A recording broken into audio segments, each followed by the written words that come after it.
नमस्कार दोस्तों, Hindu Sensei channel पे आप सभी का हार्दिक स्वागत है। चलिए शुरू करते आज का क्लास। आज हम लोग जापानीज लैंग्वेज का N5 एग्ज़ाम के लिए थोड़ा सा रिवीजन करेंगे। N5 एग्ज़ाम 2 बार कैंसिल हो चुका है, एक बार जुलाई 2020 में और एक बार दिसंबर 2020 में। तो इस बार N5 एग्ज़ाम पास करना बहुत ज़रूरी है। सब 5 एग्ज़ाम के अंदर सबसे इम्पॉर्टेंट चीज़ जो है वो सारे क्वेश्चंस जापानीज में लिखा होता है, हिरागाना और काथाकाना में लिखा आता है, और जो कांजी सिलेबस के अंदर है सिर्फ उन कांजीज को यूज किया जाता है, और अगर कोई दूसरा कांजी यूज होता है तो उसका हिरागाना में रीडिंग लिखा होता है। आज हम लोग थोड़ा सा एक रिवीजन क्लासेस का सीरीज शुरू कर रहे हैं, जिनके फर्स्ट क्लास आज है। तो यहाँ पे हम लोग थोड़ा सा सिंपल दोक्काई प्रैक्टिस करेंगे, साथ में जो ग्रामर पॉइंट्स है वो हम लोग डिस्कस करेंगे। चलिए शुरू करते हैं। तो पहला सेंटेंस थोड़ा सा पढ़ने की कोशिश करिए। वाताशी वा इंजीनिया दिस। अब यहाँ पे देखिए, वा एक पार्टिकल है जो सब्जेक्ट मार्कर पार्टिकल के नाम से जाना जाता है। पे सब्जेक्ट कौन है? सब्जेक्ट वाताशी है। तो वाताशी is basically the subject. Engineer दिस, तो इसका मीनिंग क्या हुआ? I am an engineer. चलिए नेक्स्ट सेंटेंस देखिए। सांतोसु सान वा गाकुसेई जा आरिमासेन। सांतोसु सान कौन है? ये सब्जेक्ट है। वा हो गया आपका सब्जेक्ट मार्कर पार्टिकल। गाकुसेई, गाकुसेई के मतलब है स्टूडेंट। जा आरिमासेन और देवारिमासेन दोनों फॉर्म जो है वो सिंपल सेंटेंस को नेगेटिव कन्वर्ट करने के लिए हम लोग यूज करते हैं। तो यहाँ पे जा आरिमासेन यूज हुआ है जो पोलाइट फॉर्म है। तो इस सेंटेंस का मीनिंग क्या हुआ? Mister Santosh is not a student. चलिए नेक्स्ट सेंटेंस। मीरा सान, वा पार्टिकल यूज हुआ है। अमेरिका जिन दिस्का। अमेरिका जिन, तो हम लोगों ने पढ़ा है कंट्री नेम के साथ अगर जिन जुड़ जाता है तो वो नेशनलिटी होता है। तो अमेरिका के साथ जिन जुड़ गया तो नेशनलिटी हो गया, यानी कि अमेरिका जिन के मतलब है अमेरिकन। मीरा सान अमेरिकन है क्या?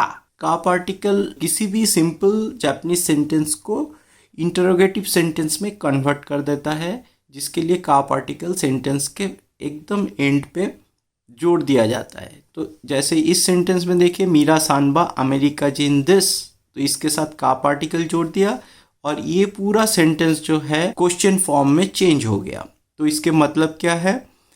Is mister Miller an American. Next sentence देखिए, यहाँ पे जो क्वेश्चन पूछा गया था क्या मिस्टर मिलर अमेरिकन है, तो उसके जवाब अगर यस है तो ये बताया जा रहा है कि हाई के मतलब है यस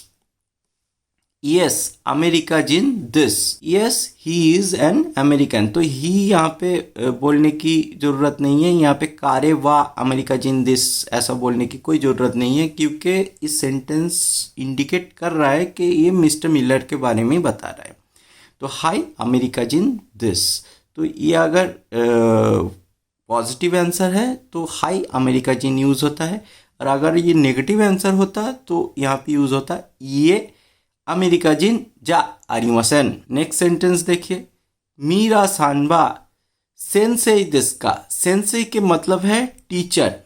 सेंसेई के मतलब है टीचर, और का पार्टिकल जोड़ दिया गया है, तो ये इंटरोगेटिव सेंटेंस है, पूछा जा रहा है। का पार्टिकल, मीरा सान यहाँ पे सब्जेक्ट है, और वा हो गया आपका सब्जेक्ट मार्कर पार्टिकल। मीरा सानबा सेंसेई दिस्का, is mister Miller a teacher. आनो काता वा दोनाता दिस्का।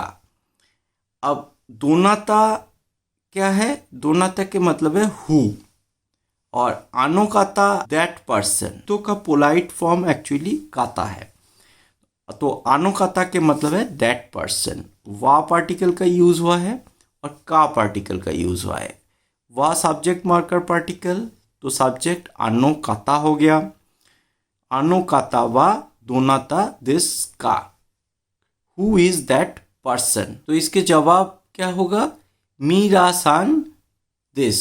तो ये आनोकाता बोलने की ज़रूरत नहीं है।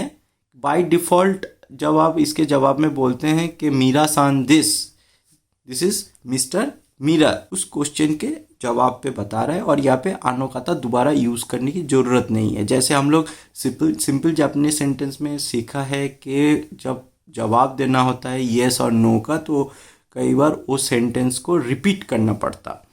तो इस केस पे अगर आप सेंटेंस का रिपीट करेंगे लेकिन अनोकाता दोबारा बोलने की कोई ज़रूरत नहीं है। मीरा सानवा खाइसाइन दिस। खाइसाइन के मतलब है कंपनी एम्प्लॉई। मीरा सान वा पार्टिकल यूज हुआ है, सब्जेक्ट मार्कर पार्टिकल वा।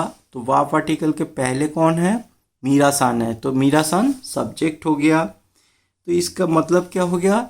Mister Miller is a company employee. संतसु सान मो खाइसाइन दिस। यहाँ पे मो पार्टिकल का यूज हुआ है क्योंकि देखिए जो दोनों सेंटेंस है उसके मीनिंग सेम है, सिर्फ ये सब्जेक्ट चेंज हो गया है। सब्जेक्ट चेंज हो गया तो यहाँ पे वा पार्टिकल के जगह पे मो पार्टिकल यूज होगा जिसके मतलब है ऑल्सो। मो पार्टिकल के मतलब है ऑल्सो। तो संतोषु सान मो खाइसाइन दिस। संतोषु सान इज द सब्जेक्ट, खाइसाइन यानी कि company employee. Mister Santosh is also a company employee. क्योंकि सेंटेंस रिपीट हो रहा है, दोनों का मीनिंग सेम है, सब्जेक्ट चेंज हो गया, तो इसीलिए वा पार्टिकल यहाँ पे यूज करने की जरूरत नहीं है। यहाँ पे मो पार्टिकल यूज होगा जिसके मतलब है ऑल्सो। मीरा सानबा आई एम सी नो साइन दिस। यहाँ पे नो पार्टिकल का यूज हुआ है। नो यानी कि ए नो एन। एन के मतलब हो गया नाउन और यहाँ पे दो नाउन यूज हुआ है। आई एम सी ये कंपनी का नाम है तो ये नाउन हो गया आई एम सी, और साइन यानी कि एम्प्लॉय ये भी एक नाउन हो गया। तो आई एम सी नो साइन इसके मतलब है आई एम सी कंपनी का एम्प्लॉय। मीरा सानबा, मीरा सान सब्जेक्ट, वाह हो गया आपका सब्जेक्ट मार्कर पार्टिकल। मीरा सानबा आई एम सी नो साइन दिस। Mister Miller is an IMC employee. मीरा सानवा गाक्सेई दिस का। गाक्सेई के मतलब है स्टूडेंट। अच्छा, गाकुसेई अगर आप इसको पढ़ेंगे जापानीज में तो एक गाकुसेई है, बट जब जापानीज में गाकुसेई प्रोनाउंस करते हैं प्योर जापानीज में तो वो गाक्सेई बोलता है, गाकू नहीं बोलते। गाक्को के मतलब है स्कूल, गाकुसेई के मतलब हो गया स्टूडेंट। मीरा सानबा गाकुसेई दिस का। तो इसके मतलब हो गया कि इस mister mirror is a student. Conversation हो रहा है तो मीरा सान को स्पीकर है वो पूछ रहा है कि मीरा सानवा गाकुसेई दिस का। तो ये क्वेश्चन डायरेक्टेड किसको है? मिस्टर मिरर को है। तो इसमें मीरा सानवा गाकुसेई दिस का पूछा जा रहा है जिसके मतलब है कि are you a student, but ये एक्चुअली मीरा सान को पूछा जा रहा है। तो अनाता यूज़ नहीं होता है जापानीज में। तो अनाता के जगह पे अगर आप उनके नाम पता है तो ये बोलते हैं कि मीरा सानवा गाकुसेई दिस का। तो ये खाइसाइन दिस, तो ये के मतलब हो गया नो। खाइसाइन दिस I am a company employee, but यहाँ पे बताशी वा खाइसाइन दिस ऐसे बोलने की ज़रूरत नहीं है कि आपको पूछा गया तो आप अपने बारे में बता रहे हैं ना। तो यहाँ पे ये खाइसाइन दिस ये होगा। तो आशा करता हूँ कि आपको क्लास अच्छा लगा होगा, क्योंकि इस तरह का रिवीजन क्लास बहुत ज़रूरी है जिसमें हमारे ग्रामर पॉइंट्स थोड़ा सा क्लियर हो जाता है और थोड़ा हमें पढ़ने का कॉन्फिडेंस भी मिलता है। तो चलिए आज के लिए इतना ही, मिलते हैं अगले क्लासेस के लिए। तब तक के लिए जा माता आस्था।